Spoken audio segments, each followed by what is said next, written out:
ಧರ್ಮಸ್ಥಳ ಪ್ರಕರಣ ನೋಡಿ, ಇದ್ರ ಸಂಬಂಧ ಸತತವಾಗಿ ನನ್ನ ಫೇಸ್ಬುಕ್ ಮುಖಪುಟದಲ್ಲಿ ಸುಮಾರು ಒಂದು 4-5 ದಿನದಿಂದ ಪೋಸ್ಟ್ ಮಾಡ್ತಾನೆ ಬರ್ತಾ ಇದ್ದೀನಿ. ಇದ್ದಕ್ಕಿದ್ದಂಗೆ ನಾವ್ಯಾಕೆ ಈ ಒಂದು ಸೋಷಿಯಲ್ ಮೀಡಿಯಾದಲ್ಲಿ ಧರ್ಮಸ್ಥಳ ಪ್ರಕರಣನ ತಗೊಂಡ್ವಿ ಅಂದ್ರೆ, ಈ ಅನನ್ಯ ಭಟ್ ತಾಯಿ ಏನಿದ್ದಾರೆ ಮೀಡಿಯಾದಲ್ಲಿ ಮಾತಾಡುವಂತ ಮಾತು, ಅದು ನಿಜವಾಗ್ಲೂ ಎಂಥವ್ರಿಗೆ ಆದ್ರೂ ಸರಿ, ಎಂಥ ಕೈಲಾಗದೇ ಇರುವಂತ ಏಡಿಗಳಾದ್ರೂ ಸರಿ, ಮತ್ತೆ ಅವನ ದೇಹದಲ್ಲಿ ಒಂದು ರೀತಿ ರಕ್ತ ಸಂಚಲನ ಸೃಷ್ಟಿ ಮಾಡುವಂತ ರೀತಿಯಲ್ಲಿ ಆ ತಾಯಿ ಮಾತಾಡಿರುವಂಥದ್ದು. ನನಗ್ಯಾರೂ ಇಲ್ಲ, ನನಗ್ಯಾರು ಸಪೋರ್ಟಿವ್ ಆಗಿಲ್ಲ ಅನ್ನೋ ರೀತಿಯಲ್ಲಿ ಆ ತಾಯಿ ಮಾತಾಡುತ್ತೆ. ಆ ತಾಯಿ ಕೇಳ್ತಿರೋದಾದ್ರೂ ಏನು, ನನ್ನ ಮಗಳು ಸಾವಿಗೆ ಯಾರು ಕಾರಣಕರ್ತರು ಅವ್ರಿಗೆ ಶಿಕ್ಷೆ ಕೊಡಿ ಅಂತ ಆ ತಾಯಿ ಕೇಳ್ತಿಲ್ಲ. ಆ ತಾಯಿ ಕೇಳ್ತಾ ಇರೋದಿಷ್ಟೇ, ಈ ಭೀಮಾ ಅನ್ನೋ ಪಾತ್ರದ ವ್ಯಕ್ತಿ ಚಿನ್ನಯ್ಯ, ಈ ವ್ಯಕ್ತಿ ಏನ್ ಮುಂದೆ ಬಂದಿದ್ದಾರೆ, ನಾನು ಅಸ್ಥಿ ಪಂಜರಗಳನ್ನ ಎಲ್ಲೆಲ್ಲಿ ಹೂತಾಕಿದ್ದೀನಿ ಅದನ್ನ ತೆಗೆದುಕೊಡುವಂತ ಕೆಲಸ ಆಗುತ್ತೆ, ಅದನ್ನ ಜಾಗಗಳನ್ನ ತೋರಿಸ್ತೀನಿ ಅಂತೇಳಿ ಆತನಿಗೆ ಪಾಪ ಪ್ರಜ್ಞೆ ಕಾಡಿದೆ. ಆತನ ಪಾಪ ಪ್ರಜ್ಞೆ ಕಾಡಿರೋದ್ರಿಂದ ನನಗೆ ಏನಾದರೂ ಪರವಾಗಿಲ್ಲ, ನನ್ನ ಕುಟುಂಬಕ್ಕೆ ಏನಾದರೂ ಪರವಾಗಿಲ್ಲ ಅಂತೇಳಿ ಆತ ಕಾನೂನು ಚೌಕಟ್ಟಲ್ಲಿ ಏನ್ ಕೆಲಸ ಮಾಡಬೇಕಾಗಿದೆಯೋ ಆ ಒಂದು ಪ್ರೊಸೀಜರ್ ಪ್ರಕಾರನೇ ಆ ವ್ಯಕ್ತಿ ಮುಂದೆ ಬಂದಿದ್ದಾರೆ. ಇಲ್ಲಿ ಆ ತಾಯಿ ಕೇಳ್ತಿರೋದಷ್ಟೇ, ನನ್ನ ಮಗಳ ಅಸ್ಥಿ ಪಂಜರ ಹಿಂದೂ ಸಂಪ್ರದಾಯದ ಪ್ರಕಾರ ಹಸುವಿನ ತಲೆ ಬುರುಡೆಗಳು ಸಿಕ್ಕಿದ್ರೆ ಮಾತಾಡ್ತಾರೆ, ಹಸುವಿನ ತಲೆ ಬುರುಡೆಗಳು ಸಿಕ್ಕಿದ್ರೆ ಮಾತಾಡ್ತಾರೆ.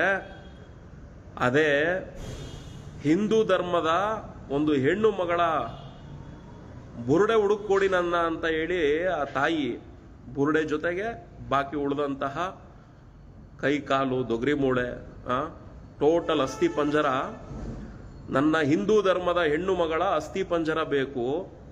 ನಾನೊಂದು ಬ್ರಾಹ್ಮಣ ಕುಟುಂಬದವರು, ಆ ಹೆಣ್ಣು ಮಗುಗೆ ಹಿಂದೂ ಧರ್ಮದ ವಿಧಿವಿಧಾನದ ಪ್ರಕಾರ ಶಾಸ್ತ್ರೋಕ್ತವಾಗಿ ಆ ಒಂದು ಕಾರ್ಯನ ನಾನು ಮುಗಿಸ್ಬೇಕಾಗಿದೆ ಅಂತ ಹೇಳಿ ಸಾವಿಗೆ ಸಮೀಪದಲ್ಲಿದ್ದಾರೆ ಅನ್ಕೊಂತೀನಿ. ಅವ್ರಿಗೆ ಏಜು, ನಾನು ಸಾಯಷ್ಟರಲ್ಲಿ ನನ್ನ ಮಗಳ ಆತ್ಮಕ್ಕೆ ಮುಕ್ತಿ ಸಿಗುವಂತ ರೀತಿಯಲ್ಲಿ ಆ ಶ್ರದ್ಧಾ ಕಾರ್ಯಗಳನ್ನ ಮುಗಿಸೋಣ ಅಂತೇಳಿ ಆ ತಾಯಿ ಮಾತಾಡ್ತಿದ್ದಾರೆ. ಆ ಹಿಂದೂ ಧರ್ಮದ ಹೆಣ್ಣು ಮಗಳ ಅಸ್ಥಿ ಪಂಜರ ಬೇಕಷ್ಟೆ. ಅದು ಈ ಭೀಮಾ ಅನ್ನೋ ವ್ಯಕ್ತಿ ತೋರಿಸುವಂತಹ ಸ್ಥಳಗಳ ಜಾಗನ ಹಗೆದು ಅಸ್ಥಿ ಮೂಳೆಗಳೇನಾದರೂ ಸಿಕ್ಕಿ ಆಚೆಗೆ ಬಂತು ಅಂದ್ರೆ ಆ ತಾಯಿಗೆ ತನ್ನ ಆಸೆ ಏನಿದೆ ಅದು ಈಡೇರುವಂತ ಕೆಲಸ ಆಗ್ತದೆ. ಇದು ನಮಗೆ ತುಂಬಾ ಇಂಪಾರ್ಟೆಂಟು. ನೋಡಿ, ಹಿಂದೆ ಸೌಜನ್ಯ ಪ್ರಕರಣ ಇರ್ಬೋದು, ಹಲವಾರು ಜನ ಹೋರಾಟಗಳು ಮಾಡಿದ್ದಾರೆ. ಅದ್ರ ಸಂಬಂಧ ನೀವೆಲ್ಲ ಏನು ಬೆರಳು ಮಾಡಿ ತೋರಿಸ್ತಿದ್ದೀರಿ, ಈ ಜೈನ್ ಕುಟುಂಬದವರು, ಈ ಫ್ಯಾಮಿಲಿಯವರು ಹೀಗೆಲ್ಲ ಮಾಡಿಬಿಟ್ರು ಅಂತೇಳಿ ಅದ್ರ ರಿಲೇಟೆಡ್ ವ್ಯಕ್ತಿಗಳು ಕೂಡ ಅಣ್ಣಪ್ಪ ಸ್ವಾಮಿ ಮುಂದೆ ಬಂದು ಪ್ರಮಾಣ ಮಾಡಿದ್ರಲ್ವಾ ಹಿಂದೆ, ಅದನ್ನು ನಾವೆಲ್ಲ ನೋಡಿದೀವಿ, ಪ್ರಮಾಣ ಮಾಡಿರುವಂಥದ್ದನ್ನ ನೋಡಿದೀವಿ. ನಾವು ನೀವು ಎಲ್ಲ ಧರ್ಮಾಧಿಕಾರಿಗಳು ಅನ್ನೋ ರೀತಿಯಲ್ಲಿ ಮಾತಾಡ್ತಿದೀವಲ್ವೇನ್ರಿ?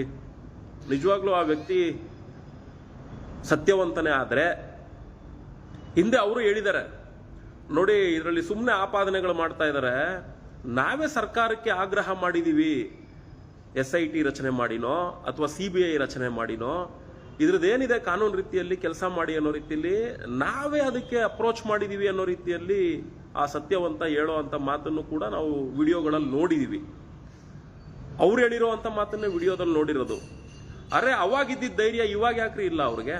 ಇಷ್ಟನ್ನ ನಾವು ಜಾಸ್ತಿ ಇನ್ನೇನು ಪ್ರಶ್ನೆ ಮಾಡಿ ಕೇಳೋದು ಬೇಡ, ಹಿಂದೆ ನಡೆದಿರೋ ಎಲ್ಲಾ ಘಟನೆನೂ ಬಿಟ್ಬಿಡೋಣ. ಇವಾಗ ಮೇಯ್ನು ಯಾಕೆ ಅಂದ್ರೆ ತುಂಬಾ ಜನ ಹಸುವಿನ ತಲೆ ಬುರುಡೆ ಸಿಕ್ಕಿದ್ರೆ ಮಾತಾಡೋ ಅಂತವ್ರು ಸಾಕ್ಷಿ ಎದುರುಗಡೆ ಬಂದು ನಿಂತಿದೆ ಅಲ್ಲ. ಯಾಕೆಂದ್ರೆ ಆ ಸಾಕ್ಷಿ ಏನ್ ಬೇಕಾದ್ರೂ ಆಗ್ಬೋದು ಮುಂದಿನ ದಿನಗಳಲ್ಲಿ. ಈಗ ಆ ಸಾಕ್ಷಿ ಎದುರುಗಡೆ ಬಂದು ನಿಂತು ನಾನು ಎಲ್ಲೆಲ್ಲಿ ಅಸ್ಥಿ ಪಂಜರದ ಮೂಳೆಗಳನ್ನ ಹೂತಾಕಿದ್ದೀನಿ ಅದನ್ನ ನಾನು ತೋರಿಸ್ತಿದ್ದೀನಿ ಅನ್ನೋ ರೀತಿಯಲ್ಲಿ ಮುಂದೆ ಬಂದಿದಾರಲ್ವಾ. ಅವತ್ತಿದ್ದಂತಹ ಧೈರ್ಯ, ಅವತ್ತಿದ್ದಂತಹ ಸತ್ಯ, ಅವತ್ತು ಪ್ರಮಾಣ ಮಾಡಿದಂತಹ ವ್ಯಕ್ತಿಗಳು ಇವತ್ತು ಬಂದು ಸತ್ಯವಂತರು ಅಂತೇಳಿ ನಿರೂಪಣೆ ಮಾಡ್ಬಿಡ್ರೆ ಸಾಕು. ಯಾರು ನಿಮ್ಮನ್ನ ದೂಷಿಸಕ್ ಹೋಗಲ್ಲ. ಮುಂದೆ ಬಂದು ನಿಂತ್ಕೊಳ್ಳಿ. ಅದೇನ್ ತೋರ್ಸಲಿ, ಅದೆಲ್ಲೆಲ್ಲಿ ಏನೇನು ಮುಚ್ಚಿಕ್ಕಿದ್ಯೋ ತೋರ್ಸೋ, ನೋಡೇ ಬಿಡ್ತೀವಿ. ನಾವು ನೋಡೋಣ. ತೆಗ್ಯೋ, ನೀನು ಸುಳ್ಳು ಹೇಳ್ತಿದ್ಯೋ, ಸುಳ್ಳು ಹೇಳಿದ್ರೆ ಮಗನ ನಿನ್ನ ಮೇಲೆ ಕೇಸ್ ಹಾಕಿದ್ಯ ಲೈಫ್ ಲಾಂಗು. ಅವನು ಸಂತೋಷ್ ಆತ ಹೆಂಗೆ ಶಿಕ್ಷೆ ಅನುಭವಿಸ್ತಾ ನೀನು ಅನುಭವಿಸ್ತೀಯ ಅನ್ನೋ ರೀತಿಲಿ ಬಂದು ನಿಂತ್ಕೊಳ್ರಪ್ಪ. ಆಗ ನಾವು ಕೂಡ ಒಪ್ಕೊಂತೀವಿ, ಓ ಇವ್ರು ಸತ್ಯವಂತರು. ಉದ್ದೇಶಪೂರ್ವಕವಾಗಿ ಯಾರೋ ಒಂದಷ್ಟು ಜನ ಇವ್ರನ್ನ ಟಾರ್ಗೆಟ್ ಮಾಡಿ ತೊಂದರೆ ಕೊಡ್ತಾ ಇದ್ದಾರೆ ಅನ್ನೋ ರೀತಿಲಿ ನಾವು ಅರ್ಥ ಮಾಡ್ಕೊಳ್ತೀವಿ. ಇದಿಷ್ಟೇ ಬೇಕಾಗಿರೋದು. ಅವತ್ತಿದ್ದಂತಹ ಸತ್ಯ, ಅವತ್ತಿದ್ದಂತಹ ಧೈರ್ಯ, ಇವತ್ತು ಇಷ್ಟು ಜನ ಮಾತಾಡ್ತಿದ್ರು ಒಂದೇ ಒಂದು ರೀಪ್ಲೇಗಳು ಕೂಡ ಅವ್ರ ಕಡೆಯಿಂದ ಬರ್ತಾ ಇಲ್ಲ. ರೀಪ್ಲೇ ಮಾಡ್ತಿರೋರು ಯಾರು? ಫೇಕ್ ಐಡಿಗಳನ್ನ ಕ್ರಿಯೇಟ್ ಮಾಡಿಕೊಂಡು ಸೋಷಿಯಲ್ ಮೀಡಿಯಾದಲ್ಲಿ ಅವನು ಕೆಲಸಕ್ಕೆ ಸೇರ್ಕೊಂಡಾಗ ಇಷ್ಟು ವರ್ಷ ಆಗಿತ್ತು, ಅವನದು ಇಷ್ಟು ವರ್ಷ ಆಗ್ಬಿಟ್ಟಿದೆ, ಅವನೇನೋ ಬೂಸಿ ಹೊಡಿತವನೆ. ನೀವೆಲ್ಲ ಬೆಳ್ತಂಗಡಿ ನ್ಯಾಯಾಧೀಶರಲ್ಲ. ಬೆಳ್ತಂಗಡಿ ನ್ಯಾಯಾಧೀಶರು ಅವರು ಮಾಡಕ್ಕೆ ಕೆಲಸ ಇಲ್ಲದೆ 164 ಸ್ಟೇಟ್ಮೆಂಟ್ನ ತಗೊಂಡು ಮುಂದಿನ ಕಾರ್ಯ ಚಟುವಟಿಕೆಗಳು ಏನಿದಾವೆ ಅದನ್ನ ಮಾಡಿ ಅಂತ ಅವ್ರು ಹೇಳೋಷ್ಟು ದಡ್ರಲ್ಲ. ಅವ್ರು ಹೇಳಿದ್ದಾರೆ. ಆ ಕಾರ್ಯ ಚಟುವಟಿಕೆ ಮಾಡಬೇಕಾಗಿರೋದು ಯಾರು? ಸ್ಥಳ ಮಾಜರ್ ಮಾಡಬೇಕಾಗಿರೋದು ಯಾರು? ಇಲಾಖೆ ಅವ್ರು ಮಾಡಬೇಕು.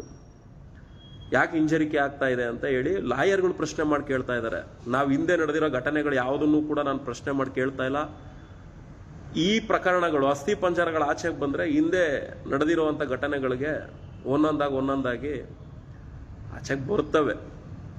ಈಗ ಆಗ್ಬೇಕಾಗಿರೋ ಬೆಳವಣಿಗೆ ಮಾತ್ರ ನಾವು ಕೇಳ್ತಾ ಇರೋದು.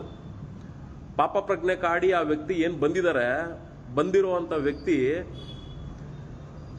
ನಾನು ಎಲ್ಲೆಲ್ಲಿ ದೇಹಗಳನ್ನ ಊತಾಕಿದ್ದೀನಿ ಅಂತ ದೇಹಗಳ ಸ್ಥಳನ ತೋರಿಸ್ತೀನಿ, ನೀವು ಅದೇನು ನಿಮ್ಮ ಕಾನೂನು ಚಟುವಟಿಕೆ ಇದೆಯೋ ಅದನ್ನ ಮಾಡ್ಕೊಳ್ಳಿ ಅಂತ ಹೇಳಕ್ಕೆ ಆ ವ್ಯಕ್ತಿ ಮುಂದೆ ಬಂದಿದಾರಲ್ಲ.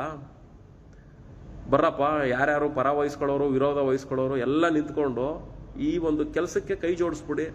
ಪಾಪ ತಾಯಿಗೂ ಅಸ್ಥಿ ಪಂಜರ ಬೇಕ್ರಯ್ಯ. ಹಿಂದುತ್ವ ಹಿಂದೂಗಳು ಅನ್ಕೊಂಡು ನಾವೆಲ್ಲ ಇದೀವಲ್ವಾ? ಯಾಕೆ ಆ ಹಿಂದುತ್ವ ತಾಯಿಗೆ ತನ್ನ ತಾಯಿ ಆ ಮಗುವಿನ ಅಸ್ಥಿ ಮೂಳೆ ಸಿಗ್ತಾ ಇಲ್ಲ? ಯಾಕೆ ಯಾರು ಅದ್ರ ಬಗ್ಗೆ ಧ್ವನಿ ಮಾಡ್ತಾ ಇಲ್ಲ? ಅಜಿತ್ ಹನುಮಕ್ಕನವರ್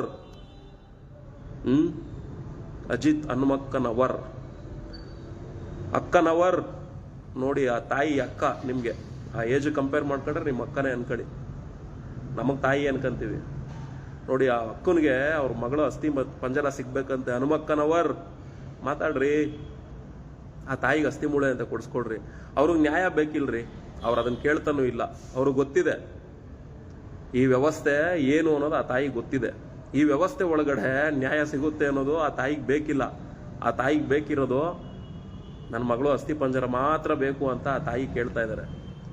ಅದನ್ನ ಕೊಡ್ಸ್ಕೊಡಕ್ಕಾಗುತ್ತೇನ್ರಿ ಹನುಮಕ್ಕನವರ್?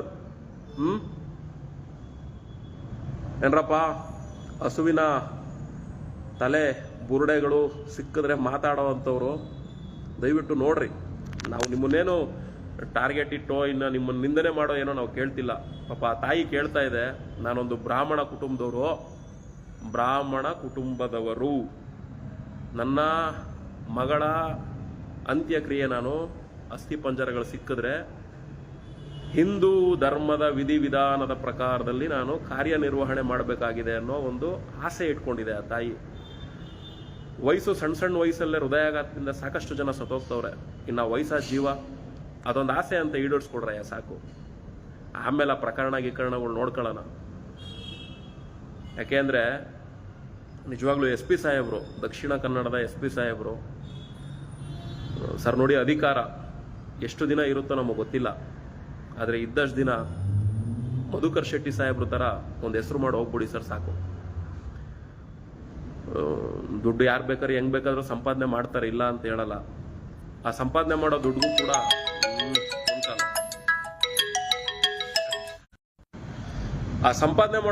ಕೂಡ ಒಂದು ಅರ್ಥ ಇರ್ಬೇಕಲ್ವಾ ಸರ್? ಆ ಹೆಣ್ಮಕ್ಳುಗಳು ನೋವಿನ ಶಾಪ, ಆ ಹೆಣ್ಮಕ್ಳುಗಳ ನೋವಿನ ಕೂಗು, ಆ ಹೆಣ್ಮಕ್ಳುಗಳ ಕಣ್ಣೀರು, ಅದೆಲ್ಲ ನೋಟಲ್ಲಿ ಅಂಟ್ಕೊಂಡಿರ್ತದೆ. ಅವನ್ನೆಲ್ಲ ಹೆಂಗ್ ಮುಟ್ಟಕ್ಕೆ ಸಾಧ್ಯ? ಅಂಥವನ್ನೆಲ್ಲ ಮುಟ್ಟಿ ಅದ್ರಲ್ಲಿ ಅನ್ನ ತಿನ್ಬೇಕಾ ಅನ್ನೋದು ನಮಗೂ ಕೂಡ ಕಾಡ್ತಿರುವಂಥ ಪ್ರಶ್ನೆ. ಯಾರ್ಯಾರು ಇವ್ರ ಪರ ನಿಂತಿದ್ದೀರಾ, ಸಂತೋಷ ನಿಂತ್ಕೊಳ್ಳಿ, ಯಾರು ಬೇಡ ಅಂತ ಹೇಳಲ್ಲ. ಆದರೆ ಒಂದ್ಸರಿ ಅವ್ರನ್ನ ಪ್ರಶ್ನೆ ಮಾಡಿ ಕೇಳ್ಬಿಡಿ, ಅವತ್ತಿದ್ದಿದ್ದ ಧೈರ್ಯ ಇವತ್ತಿಲ್ವಾ? ಬನ್ನಿ, ಮುಂದೆ ಬನ್ನಿ, ಅವ್ನಿಗೆ ಹೇಳ್ರಿ, ಅವ್ನು ಯಾವನ ಅವ್ನು ಮುಂದೆ ಬಂದಿದ್ದಾನಲ್ಲ ಸಾಕ್ಷಿ ತೋರಿಸ್ತೀನಿ ಅನ್ಕೊಂಡು, ಬಾರಪ್ಪ ಅದೆಲ್ಲೆಲ್ಲಿದೆ, ಸಾರಿ ನೆಟ್ವರ್ಕ್ ಇಶ್ಯೂ, ಬಾರಪ್ಪ ಅದೆಲ್ಲೆಲ್ಲಿದೆ ತೋರಿಸು. ಯಾಕೆಂದ್ರೆ ಅವಕಾಶ ಎಲ್ರಿಗೂ ಸಿಗಲ್ಲ.